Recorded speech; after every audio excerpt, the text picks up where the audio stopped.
મિત્રો એટલે મને આમ બહુ ઝડપીમાં કામ કરું ને તો મને શ્વાસ ચડી જાય, કેમ કે મારી બોડી બી હેવી છે અને બે ઘરનું પાછું કામ કરવાનું. મોટા બહેનનું ઘર પણ એકદમ ક્લીન રાખું છું, મારું ઘર પણ ક્લીન રાખું છું. જો કે અહીંયા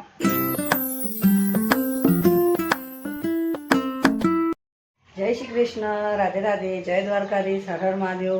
મિત્રો સ્વાગત છે તમારું મારા આજના નવા બ્લોગમાં. મિત્રો સવારના 9 વાગીને 2 મિનિટ થઈ છે. તો બધાને ગુડ મોર્નિંગ ને કેમ છો તમે બધા? મજામાં? હું પણ મિત્રો મજામાં છું, પણ છે ને ફટાફટ કામ કરતા થોડુંક શ્વાસ ચડી ગયું.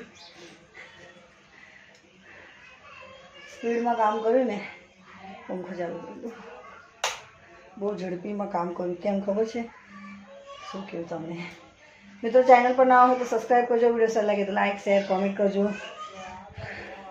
પાણી જો અત્યારે જ વિછરીને ફટાફટ ભરી લીધું, વાસણ પણ ઘસી કાઢ્યા ચાના. અને મિત્રો છે ને બહાર તો માય ગોડ, શું કહ્યું, કપડાં સુકાય એવું લાગતું નથી. આજે કપડાં સુકાય એવું લાગતું નથી, કેમ કે વાતાવરણ જો ભાઈ, રાતનો વરસાદ કન્ટિન્યુઅસ ચાલુ હતો. સવારે પણ બહુ પડ્યો, ત્યારે થોડોક વિરામ લીધો છે વરસાદે, પણ કપડાં સુકાય એવું લાગતું નથી. થોડા ઘરમાં નાખી દઉં, થોડા પહેલાં ઘરે નાખી દઉં. એવું વાતાવરણ,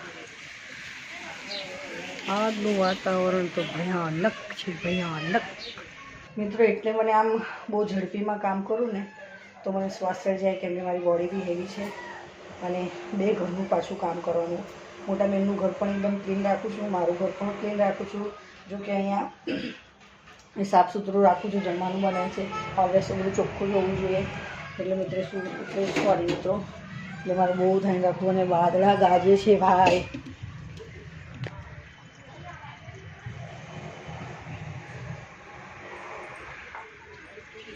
બંધ થઈ કોઈ અવાજ છે આજે. તો ચલો હું બનાવી દઉં ફટાફટ જમવાનું. વિડીયોમાં બન્યા રહેજો. વિડીયો સારી લાગે તો લાઈક શેર કોમેન્ટ કરજો. ચેનલ પર ના તો પ્લીઝ મને સબસ્ક્રાઈબ કરજો, કેમ કે છે ને તમને સાચું કહું, જો પાણી પડે છે ઉપરથી, તપેલી જુઓ, થોડું પાણી છે, એટલે બહુ પડે તો પાછું ભરાઈ જાય. અને અહીંયાથી બી પાણી પડે છે આ ખિલ્લીમાંથી, એટલે અહીંયા રાખવું પડે છે તમારું. આની પર પ્લાસ્ટિક શું કરવાનું. અંધારું થઈ ગયું, લાઈટ ગતી રહી. આજે કોબી બટાકાનું શાક મસાલો વાટવા બેઠી છું ને લાઈટ ગતી રહી. ને બહાર તો જુઓ કેવું અંધારું લાગે છે, બારીમાંથી બતાવો. વરસાદ ચાલુ થઈ ગયો છે મિત્રો. કપડાં લઈ લો. જમવાનું થઈ ગયું છે, જો કોબી બટાકાનું શાક અને ઘઉંની રોટલી. અંધારું પડે છે કેમ કે અજવાળું નથી. આ ગાયની રોટલી છે. અડધા કપડાં અહીં નાખ્યા છે અને અડધા જમવાનું બની ગયું છે. અડધા કપડાં આવીને અડધા પહેલાં ઘરે નાખી દઉં.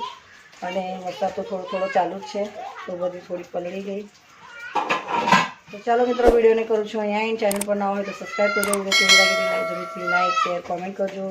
અને મળે નવા બ્લોગમાં. જય શ્રી કૃષ્ણ, રાધે રાધે, જય દ્વારકાધીશ, હર હર મહાદેવ. બાય.